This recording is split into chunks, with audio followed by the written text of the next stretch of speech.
제가 그 아들남에 조인한 지 오늘이 딱 1년 된 날입니다. 그 작년 3월 20일 날 처음으로 제가 영혼의 질서에 대해서 은혜를 같이 나눴고요. 오늘은 좀 다른 주제를 가지고 그 은혜를 나누고자 합니다. 그 진리가 자유케 한다. 라는 주제를 가지고 은혜를 나누고자 합니다. 그 진리와 자유에 대한 질문을 한번 이렇게 해보겠습니다. 요한복음 8장 32절에 보면은 진리를 알지니 진리가 너희를 자유케 하리라 이렇게 말씀하셨는데 여기서 이제 진리가 너희를 자유케 한다는 그말 이전에 그 이전에 이제 진리를 알지니 그러니까 진리를 모르면은 진리가 너희를 자유케 못한다는 그런 영논리도 같이 성립하는 거죠. 그래서 이게 과연 진리를 안다는 게 뭐지? 그리고 과연 우리가 진리를 안다 그러면은 우리가 정말 그 진정으로 자유하게 살고 있는 건가? 이런 질문을 좀 제 스스로도 해보고 오늘 아들람에 그 계신 우리 하늘 가족들이 이 말씀을 놓고 한번 스스로 내가 진리를 알고 있는지 또 이 진리로 인해서 내가 진짜 자유한 삶을 살고 있는지 하는 거를 점검하는 시간을 가지면 어떨까 하는 생각으로 오늘 말씀을 준비했고요. 사실은 제가 이 말씀의 제목을 정할 때는 저 자신한테 물어본 거였어요.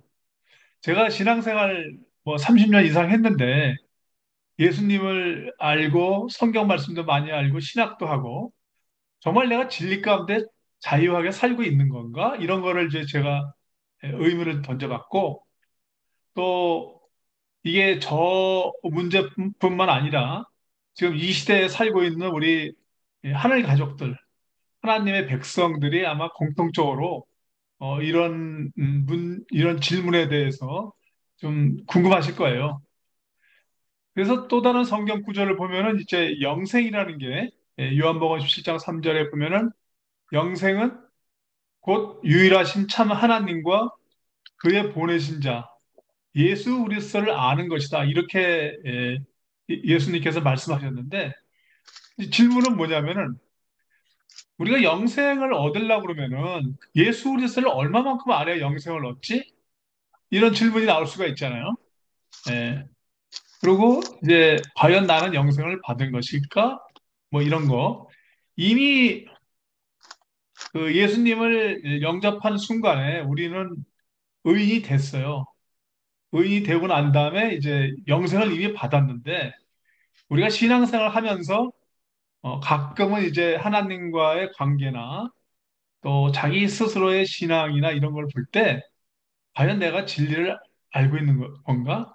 어, 그리고 진리 안에서 자유한 건가? 이런 걸 한번 생각해 보자는 거죠. 그래서 그 요한복음 8장 32절에 가면은 예수 그리스도를 안다는 게 뭐지? 그러니까 진리를 아는 것은 뭐예요? 예수 그리스도를 안다는 뜻이죠. 그런데 여기서 안다는 거는 그냥 현재 상태에서 내가 하나님 말씀을 아는 정도의 수준이 아니고 어떤 정적인 상태가 아니고 예수님을 계속 알아가느냐 하는 거에 이제, 이제 중요한 포인트가 있습니다. 그래서 그 I know Jesus Christ가 아니라 이런 정적인 문장이 아니고 I'm knowing God. 그러니까 내가 하나님을 계속 알아가고 있는 건지. 그러니까 그 영생이라는 거는 결국 끊임없이 하나님을 알아가는 과정이라고 우리가 잘 알고 있죠. 또 이렇게 하나님 나라에 들어가려고 그러면은 그 교회나 또 아둘람 같은 그 공동체를 통해서 서로 영적인 친구들과의 교제도 하고 그러면서 신앙이 자라나가야만 이제 영생이 되는 것이다. 이렇게 설명드릴 수 있을 것 같아요. 예. 그러니까 이미 우리가 영생을 받았지만 아직 영생이라는 게 우리한테 이루어지지 않았잖아요. 그래서 신학적으로 얘기할 때는 그걸 already 난 넷이라고 그러거든요. 이미 우리는 얻었지만 아직은 우리한테 오지를 않은 거죠. 우리가 하나님 나라 들어갈 때까지는 계속 두렵고 떨리는 마음으로 이제 어, 하나님을 아는 지식이 계속 에, 자라나 가야 된다. 이것이 성경의 교훈이기 때문에요. 그래서 관련되는 성경 구절을 두 개를 좀 찾아봤어요. 여러분들 잘 아시는 그, 그 성경 구절인데 한 부자의 비유가 있는데 이 부자가 이제 그 밭에 소출이 아주 풍성해요. 그러다 보니까는 자기 심중에 생각하기를 곡식을 쌓아둘 곳이 없는데 어찌할꼬 이렇게 예, 고민을 하고 있는 거예요. 그래서 자기 스스로 이제 내가 곡간을 헐고 더 크게 짓고 더 모든 곡식과 물건을 거기에 쌓아두리라. 예. 근데 19절에 가면은 이제 자기 스스로 자기 영혼한테 이러는 거예요. 내 영혼아, 여러 해 쓸 물건이 많이 쌓아두었으니 이제 평안히 쉬고 먹고 마시고 즐기자. 이렇게 됐죠. 근데 이거는 부자의 생각이었죠. 하나님이 이 부자에 대한 생각을 보시고 부자에게 이런 말을 하시는 거죠. 이 어리석은 자라고 얘기하죠. 오늘 밤에 내 영혼을 도로 찾으리니 그러면 내 예배한 것이 누구 것이 되겠느냐. 그래서 결론적으로 자기를 위하여 재물을 쌓아두고 하나님께 대하여 부여치 못한 자는 이제 하나님께서 영혼을 걷어가신다는 그런 말씀이 이제 되겠죠. 그래서 이 말씀을 이제 좀 들여다보면은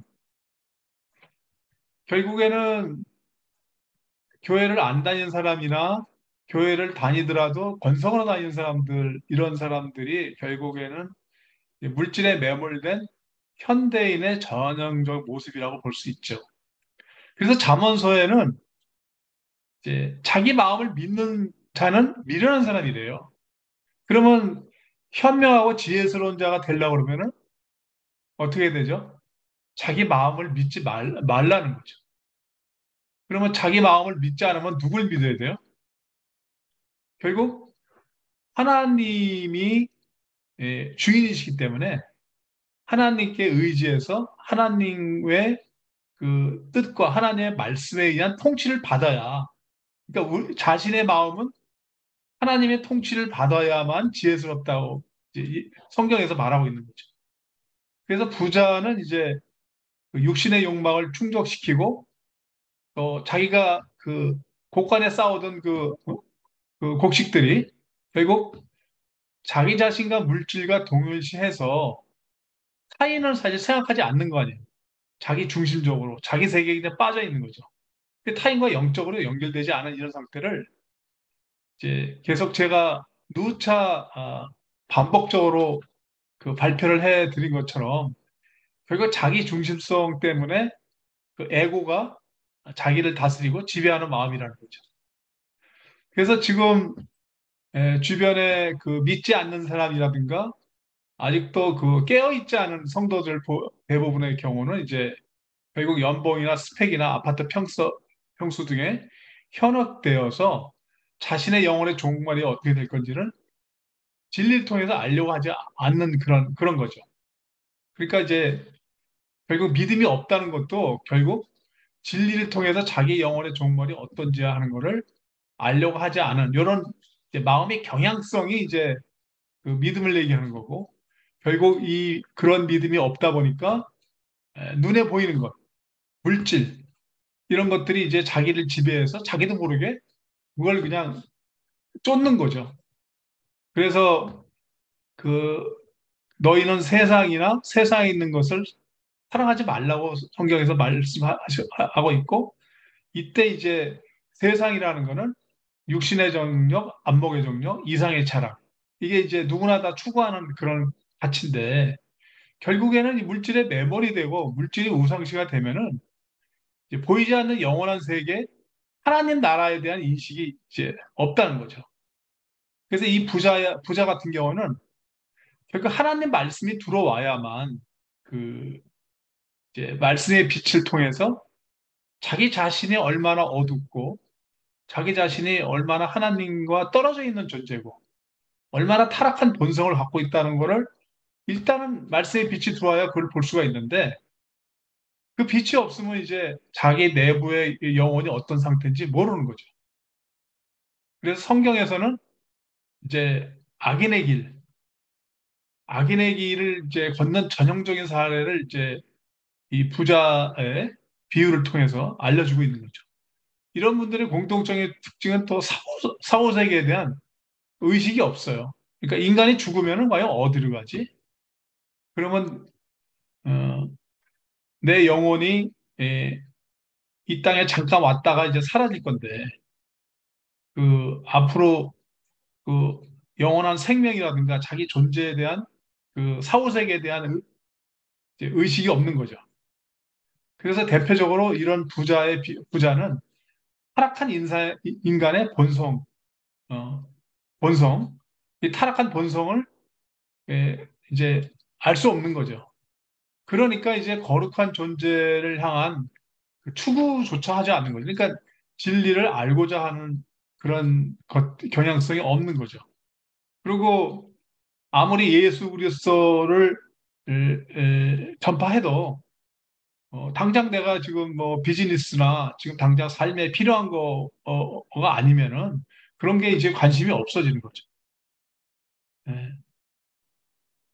그래서 그 진리를 안다는 거는 과연 우리가 머리의 지성으로 아는 것도 아니고 또 이론적인 지식으로 아는 것도 아니죠. 또 마음의 느낌이나 생각으로만 되는 것도 아니죠.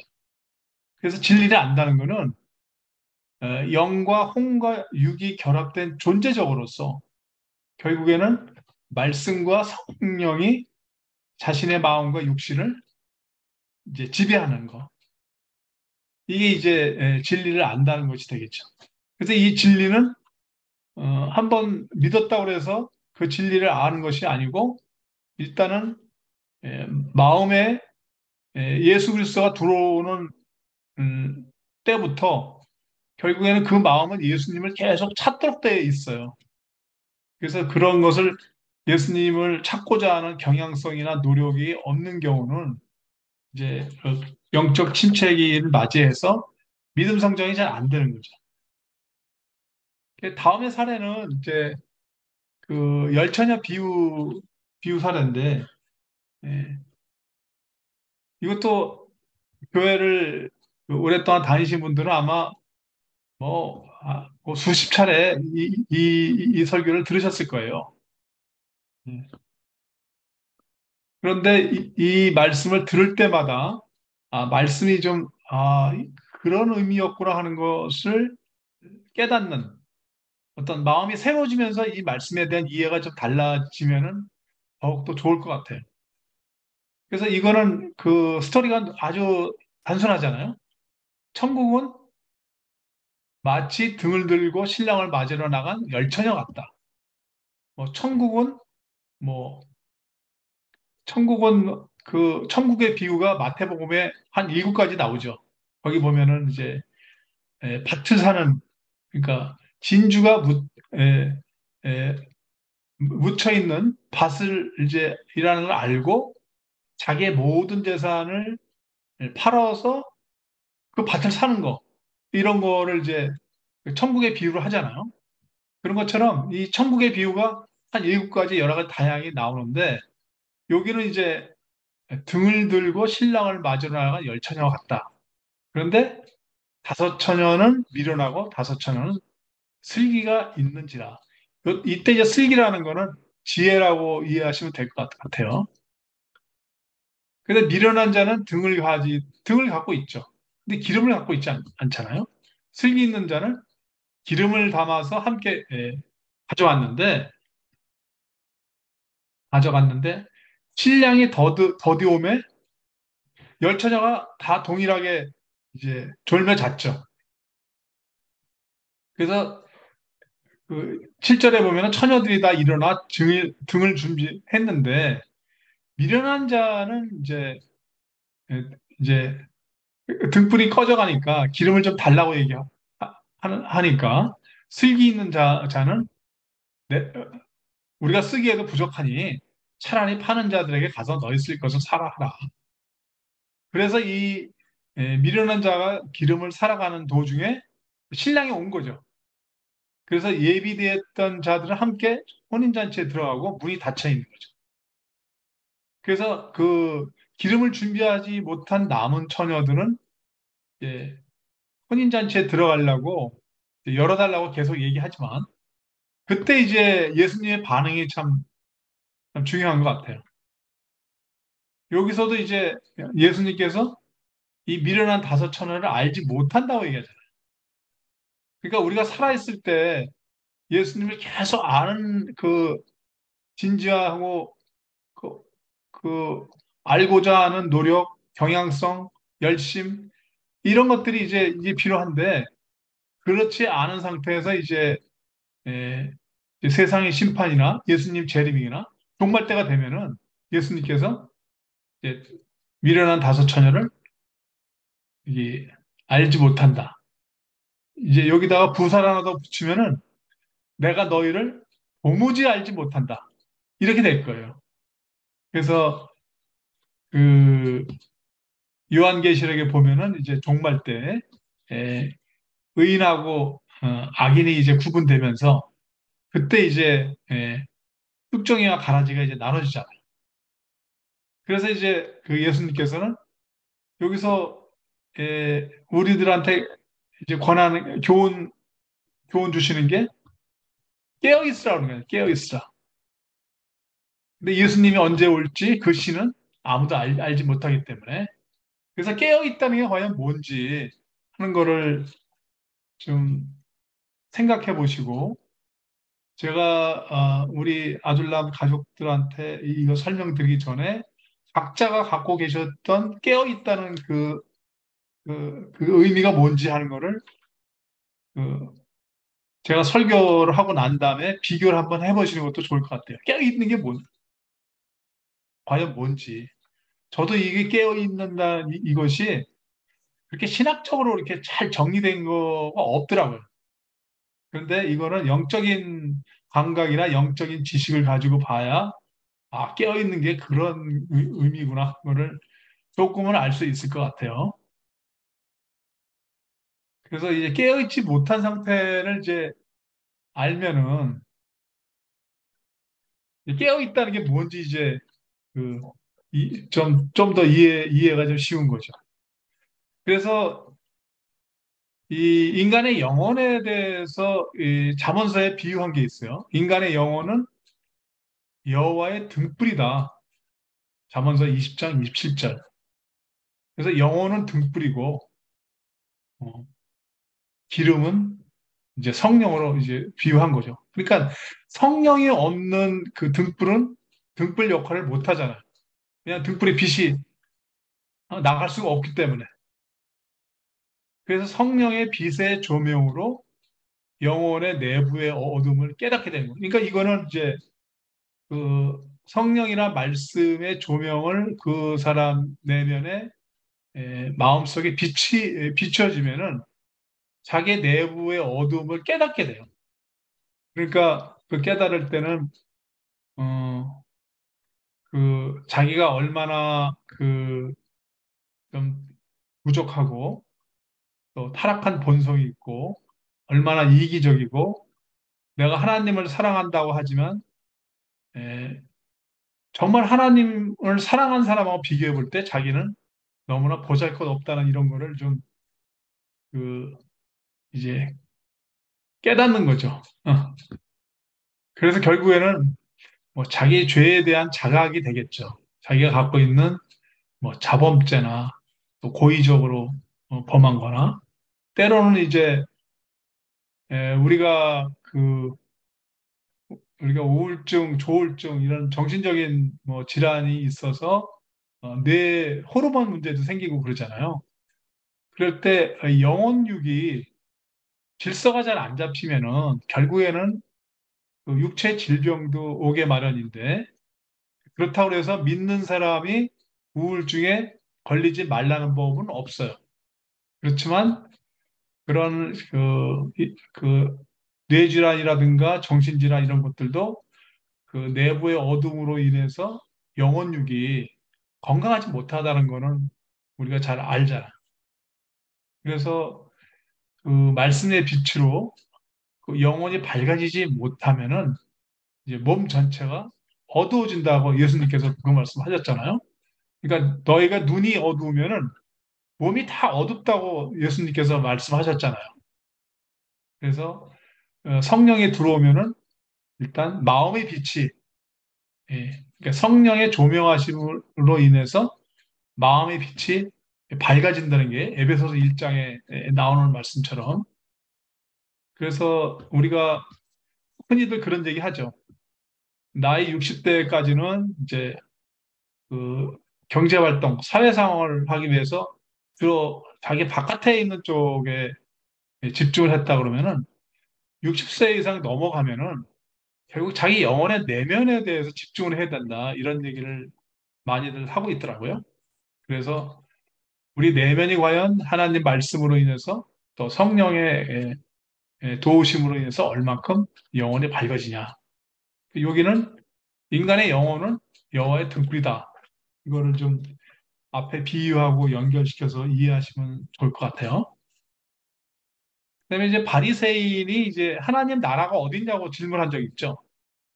하나님 나라가 바리새인 예수님께 하나님 나라가 어디 있어요? 물어보니까 예수님께서 뭐라고 하냐면 하나님은 여기 있는 것도 아니고 저기 있는 것도 아니고 보이는 것이 아니다. 하나님 나라는 너희 마음속에 있다고 얘기를 하고 있고 이 하나님 나라는 어떤 물리적인 공간적인 위치가 아니라 어떤 영적인 공간을 좀 뭐 얘기한다고 신학자들은 얘기를 하고 있는데 예, 저한테 물어보면은 내면 의식의 깨달음으로 좀 생각이 돼요. 그러니까 우리가 깨어있지 못한 상태는 자기도 모르게 무의식이 자기를 지배하거든요. 그런데 그 무의식의 어두움을 내가 보는 순간에 성령의 조명이나 말씀의 빛을 통해서 내 내면을 이제 보게 되는데 결국에는 성령이 내 의식 수준을 높이거든요. 그래서 의식 수준은 이제 낮은 경우하고 높은 경우를 제가 영혼의 질서를 설명을 드릴 때 그 마음의 에너지라는 걸 설명드린 적이 있어요. 마음의 에너지는 의식 수준이다. 예를 들면은 이제 몸에 관계되는 거는 뇌파를 설명드렸는데 뇌파에서도 알파파가 있고 베타파가 있는데 이 알파파는 마음이 안정되고 머리가 맑아지고 생각이 분명해지는 거거든요. 그러니까 그 모세가 죽기 전에 그 눈이 아주 어둡지 않다고 그랬잖아요. 청각도 아주 좋았고. 그러니까 모세는 제가 봤을 때 분명히 알파파가 이제 형성이 된 사람이죠. 근데 이제 반면에 그 몸의 질서가 떨어지는 사람들은 이제 베타파가 많이 생기거든요. 뇌과학적으로 보면은. 그거는 이제 대표적으로 나쁜 생각이나 특히 일상적인 스트레스에 굉장히 많은 거예요. 사실 우울증도 이제 결국 일상적인 스트레스하고 연결이 되고 또 잡념이나 짜증이나 불편한 마음 그리고 더 들어가 보면은 이제 의식 수준이 높은 경우에는 어떤 남을 신뢰하고 낙관하고 용서하고 이해하고 사랑하고 기쁨하고 평화 수준으로 올라가는데 이 의식 수준이 낮아지면 어떻게 되냐면은 이제 분노하고 두려워하고 무기력하고 절망이고 비난하고 결국에는 수치심을 갖게 되거든요. 제가 이 말씀드리는 그 의식 수준은 마음의 에너지인데 이거는 그 정신과학적으로 이게 증명이 된 거예요. 의식혁명이라는 책을 읽어보면은 이게 그 정말 의학적으로 과학적으로 이게 그 인체 그 근육 지수 이런 걸 다 측정해가지고 나온 거예요, 이거는. 그러니까 결국에는 이제 과학적으로 이제 증명이 된 거를 제가 말씀을 드린 거고요. 그래서 의식 수준이 높아야만 이제 깨어 있게 된다는 걸 말씀을 드린 거죠. 근데 결론적으로 보면 깨어 있지 못한 다섯 처녀는 결국에는 이제 천국에 들어가지 못하게 되고, 그리고 이 사람들은 영적인 변화가 없는 거죠. 그래서 내면의 영적 각성이나 깨달음이나 지속적인 믿음 성장이 부재한 상태를 이제 깨어있지 못한 상태, 또 무의식이 지배하는 상태, 이렇게 되는 거죠. 그래서 진리 가운데 자유함을 이루라 그러면은 늘상 이제 반복적으로 하는 얘기지만 표현이 좀 다르게 가면은 일상의 삶 가운데 말씀 묵상과 깨어서 기도를 해야 된다. 하나님 말씀을 절대 신뢰하여 영혼 속에 살아계신 예수 그리스도의 임재를 경험하고, 그러니까 예수 그리스도의 임재를 마음속에 경험한다는 게 참 이게 쉽지 않은 얘기지만 제 경험으로 볼 때 참 쉽지 않아요. 아주 도전적이고 정말 내가 예수 그리스도의 임재를 경험하고 있는 건가? 이런 제가 스스로 많이 물어봐요. 그래서 내가 진리 가운데 있으면서 정말 내가 자유함이 있는가? 제가 특히 금년 들어서는 그 질문을 아주 진지하게 많이 묻고 있어요. 근데 깨어 있으려고 그러면은 과거의 기억이나 미래의 두려움, 상상에서 벗어나 가지고 현재를 살아야 돼요. 현재를. 그래서 신의 하나님의 존재는 현재에 있다고 얘기를 해요. 그러니까 과거의 기억 때문에 현재 그런 과거의 그 습관이나 마음의 습관이나 기억 때문에 현재를 내가 뭔가 억누르는 게 뭐가 있는지 이런 거를 좀 살펴보시면 좋을 것 같습니다. 이건 제가 하는 거 작업 중에 하나입니다. 그 다음에 두 번째는 자기 마음에 대해서 이 조용한 관찰자가 되어야 됩니다. 근데 에고라는 놈은 끊임없이 자기에 집착을 하거든요. 그리고 하나님과 타인과 세상에 대해서 단절하고 고립하는 경향을 갖고 있어요. 이게 어떻게 보면 악의 속성인 것 같아요. 에고라는 게. 그렇지만 에고는 누구든지 다 생존을 위해서 필요한 거거든요. 그래서 이런 에고에 빠진 마음의 생각은 주로 보면은 생활의 염려, 불확실한 미래에 대한 염려가 대부분이고, 이런 상태에서 외부 세계하고 자신을 동일시할 때 실제를 보지 못하고 환상과 망상 속에 이제 살아가는 거죠. 그래서 마음이라는 건 항상 이게 수시로 변하거든요. 인간이 고통을 느끼는 거는 마음이 항상 변하기 때문에 그런다고 합니다. 저는 그거를 분명히 믿고 그걸 인정해요. 내가 항상 한결같은 마음만 갖고 있으면은 그렇게 걱정도 안 하고 좀 행복하게 살 것 같은데, 이 마음이라는 게 자꾸 이제 업다운이 심하다 보니까, 근데 그 마음이 변화가 많은데 이거를 자기 존재하고 일치시킬 때 이게 문제가 되죠. 그러니까 나의 존재는 하나님의 형상을 받은 아주 고귀한 존재라고 내가 적재성을 세우고, 거기서 마음이 좀 심란하거나 마음이 뭐 즐겁거나 이런 거에 너무 연연하지 말고 자기 존재에 이제 집중을 하는 게 이제 자유함에 이르는 길이죠. 그래서 우리가 항상 해야 될 거는 우리 자신이 진리 가운데 자유한지 아닌지를 깨어서 돌아보는 게 참 중요하다. 그래서 살롬의 평안을 지금 여기에 심리적 경험의 현전 여부를 항상 살펴서 어, 에고적 상태에 머물러 근심 걱정 두려움에 살펴 있는지 이런 걸 보라는 거죠.